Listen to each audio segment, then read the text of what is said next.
आप देखते हैं संसार में आज चारों तरफ त्राही त्राही मची हुई है। हम लोग तो दिल्ली में रह के बहुत परेशान है, इतना पॉल्यूशन है।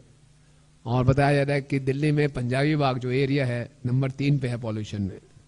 और हमारे सौभाग्य या दुर्भाग्य और बढ़ जाता है कि साथ में हमारा इतना सुंदर नाला भी है। बढ़िया बढ़िया दुर्गंध आती है, मच्छर होते हैं। तो क्या जीना है, आप देखिए कितनी कठिनाइयों में। ये तो राधा राधिका रमन जी का सहारा है, हमारा जीवन निकल रहा है। लेकिन पूरे समाज की बहुत बुरी हालत है, बहुत बुरी हालत है ना। आज युवाओं में इतना ज्यादा फ्रस्ट्रेशन है। आपको कुछ आंकड़े बताते हैं, ऐसा बताया गया है कि कितनी गलत आदतें युवाओं को लग गई हैं क्योंकि वो बहुत फ्रस्ट्रेटेड हैं।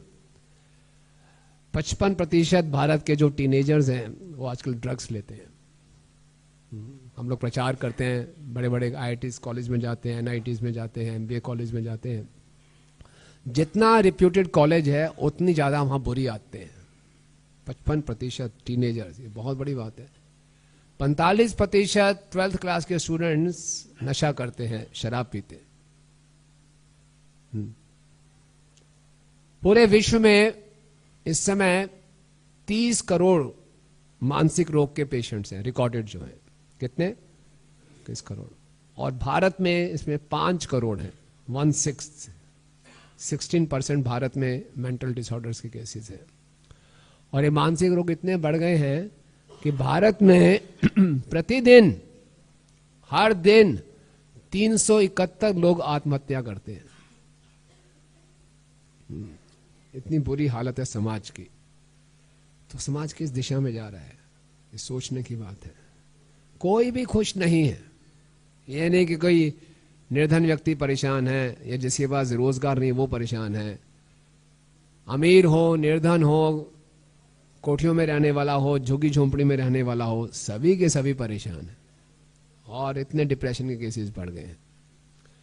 एक बार एक साइकोलॉजिस्ट था, उसके पास बड़े डिप्रेशन के केसेस आते थे। तो एक बड़ा क्रॉनिक पेशेंट हो गया डिप्रेशन का, ठीक ही नहीं हो रहा। सारी दवाइयां कर ली, सुला के देख लिया, इंजेक्शन लगा लिए, सब ट्रीटमेंट कर लिए, वो ठीक ही नहीं हो रहा। तो डॉक्टर ने बोला उसको, अब मैंने आपके लिए एक नई अल्टरनेट मेडिसिन सोचा है, बहुत नया तरीके से आपका डिप्रेशन बिल्कुल ठीक हो जाएगा। बोले क्या है? बोले पास में ही पड़ोस में सर्कस लगी है, वहां जाओ। मैंने कई पेशेंट्स को वहां भेजा है और वहां जाके वो वहां पे एक ऐसा जोकर है, वो इतना हंसाता है, इतना हंसाता है, आप सारा डिप्रेशन भूल जाओगे। जय श्री श्री राधा राधिका रमन जी की, श्री श्री कृष्ण बलराम की, जगन्नाथ बलदेव सुभद्रा की। बोले मेरे कई पेशेंट्स वहां पे गए हैं, सारी मेडिसिन छोड़ के उनका डिप्रेशन बिल्कुल ठीक हो गया है, तो आप वहां जाओ। तो वो व्यक्ति कहता है नहीं मैं नहीं जाऊंगा, कोई फर्क नहीं पड़ेगा। तो डॉक्टर उसको प्रेरणा देते हैं, देखो जाओ तो सी, आप इतने निराश क्यों हो, मैं बता रहा हूँ ठीक हो जाओगे। कहता है नहीं नहीं नहीं, कोई आशा नहीं है, मैं नहीं ठीक हो सकता। बोले जाते क्यों नहीं? वो वहां में बहुत अच्छा जोकर है, मैं आपको बता रहा हूँ, बहुत अच्छा रिकॉर्ड है, कई पेशेंट्स वहां ठीक होंगे, आप जाओ तो सी। बोले मैं ठीक नहीं हो सकता, कोई चांस नहीं है। बोले क्यों, ऐसा क्यों कहते हो? क्योंकि डॉक्टर साहब वो जोकर मैं ही हूं। तो जो जोकर सर्कस में सबको हंसा के सबका डिप्रेशन दूर कर रहे हैं, तो वास्तव में वो भी डिप्रेस्ड है। तो हम सबकी हालत है। हम ऊपर से दिखा सकते हैं कि हम बहुत बढ़िया चल रहे हैं, हाउ आर यू, हम बोलते हैं वी आर फाइन, बट अंदर में सब व्यक्ति परेशान है। तो कैसे इन परेशानियों से ऊपर उठा जाए, क्या किया जाए? तो देखिए, मनुष्य जीवन और पशु जीवन और निम्न योनि में कुछ अंतर है। मनुष्य जीवन के पास, मनुष्य योनि में एक विशेष उपहार दिया गया भगवान के द्वारा। कोई बता सकता हो विशेष उपहार क्या है? मुस्कुराना। एक एक करके प्रभु जी कहते हैं मुस्कुराना। आपको क्या लगता है, पशु नहीं मुस्कुराते? मुस्कुराते हैं। चिंपांजी मुस्कुराता है, कुत्ता। हाँ, भक्ति, वेरी गुड। हाँ, सत्संग करना, जिज्ञासा कर सकता है। जिज्ञासा तो पशु पक्षी भी करते हैं।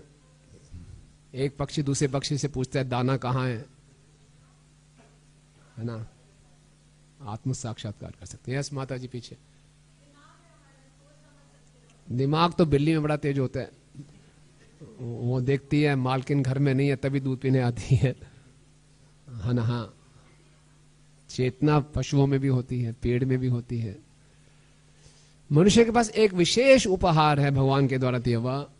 मनुष्य को जो विशेष उपहार प्राप्त हुआ है वो है उसकी फ्री विल, स्वेच्छा की शक्ति। हमारे पास ये विशेष गिफ्ट है, स्पेशल गिफ्ट है कि हम अपना भविष्य निर्धारित कर सकते हैं। हमारे पास इच्छा शक्ति है। बाकी योनियों में, निम्न योनियों में ये इच्छा शक्ति नहीं है। जैसे कि एक कुकुर को, अगर कुत्ते को गुस्सा आ रहा है तो वो भौंकेगा ही भौंकेगा। ऐसा नहीं है कि वो अपने गुस्से को कुछ कंट्रोल कर लेगा या जड़े मधुर ढंग से भौंकेगा। माइंड है, उसमें बहुत माइंड है। एक कुत्ता ये सहन नहीं कर सकता कि दूसरे एरिया का कुत्ता उसके एरिया में आ जाए, खदेड़ के बाहर कर देगा। माइंड पूरा है, लेकिन कंट्रोल नहीं कर सकता अपने गुस्से को। लेकिन जो मनुष्य है अपने गुस्से को कंट्रोल कर सकता है, अपने भावों को रोक सकता है, अपनी शक्ति को सही दिशा दे सकता है। तो हमारे पास ये फ्री विल है और ये हमारी सबसे बड़ा हमारी संपत्ति है और हमें इस संपत्ति का बहुत सोच समझ कर उपयोग करना चाहिए। अगर हमने अपनी स्वेच्छा का सही उपयोग किया तो हम इसी मनुष्य जीवन में इस कर्म जन्म मृत्यु के बंधन से मुक्त हो सकते हैं और असली शाश्वत आनंद प्राप्त कर सकते हैं। और अगर हमने इस स्वेच्छा का, फ्री विल का गलत उपयोग किया तो हम अगले जीवन में निम्न योनियों में जा सकते हैं, पशु पक्षी कीड़े मकोड़े बन सकते हैं। तो बहुत कुछ निर्भर करता है कि हम अपना ये स्वेच्छा, फ्री विल कहां इन्वेस्ट करते हैं, ये हमारी संपत्ति हम कहां इन्वेस्ट करते हैं। जैसे कि एक मनुष्य जिसको कि धन कमाने की चिंता रहती है तो बहुत समझ के एक एक पैसे को इन्वेस्ट करता है, मैंने कहां इन्वेस्ट करना है ताकि इसका रिटर्न ज्यादा मिले। उसी प्रकार से हर समझदार मनुष्य को ये जानना चाहिए कि मैं अपनी चेतना कहां इन्वेस्ट कर रहा हूं ताकि इसका रिटर्न सबसे ज्यादा मिले। और सबसे बढ़िया रिटर्न क्या होगा कि दोबारा इस जन्म मृत्यु के चक्कर में ना आना पड़े। तो जिस जगह पे हम अपनी चेतना को लगाते हैं वो निर्धारित करता है कि हमारी क्वालिटी ऑफ लाइफ क्या होगी और हमारा भविष्य क्या होगा। आप लोगों ने अपने, जैसे उदाहरण के लिए आज रविवार है, आप लोगों ने अपनी स्वेच्छा का सही उपयोग किया कि आप मंदिर में आ गए। सर्दी के मौसम में भी अगर आप चाहते अपनी स्वेच्छा का गलत उपयोग करते, आप कहीं पीवीआर में घूम रहे होते, लेकिन आप यहां पे आ गए, आपने स्वेच्छा का सही उपयोग किया। कल 31 दिसंबर होगा, अगर आपने स्वेच्छा का गलत उपयोग करना तो आप क्लब्स में जा सकते हैं, होटल्स में जा सकते हैं या घर में टीवी देख सकते हैं। लेकिन अगर आप सही उपयोग करेंगे तो आप मंदिर में आएंगे, भक्तों के साथ रंगारंग कार्यक्रम में भाग लेंगे। तो क्या है, इस स्वेच्छा का सही उपयोग करना है। तो हम सही अगर स्वेच्छा का उपयोग करेंगे तो हम वास्तव में इसी जीवन में और अगले जीवन में भी वास्तविक आनंद प्राप्त करेंगे। और इस स्वेच्छा का गलत उपयोग किया तो हम देख रहे हैं समाज की क्या हालत है। आज पूरे समाज की दुर्गति इसलिए है कि कोई उनका मार्गदर्शन करने के लिए नहीं है कि हमारे पास ये दुर्लभ जो उपहार है इसका कैसे उपयोग करना है। तो भगवत गीता हमारे जीवन का एक इंस्ट्रक्शन मैनुअल है, वो हमें बताता है कि अपनी स्वेच्छा, इस शक्ति का कैसे उपयोग करना है।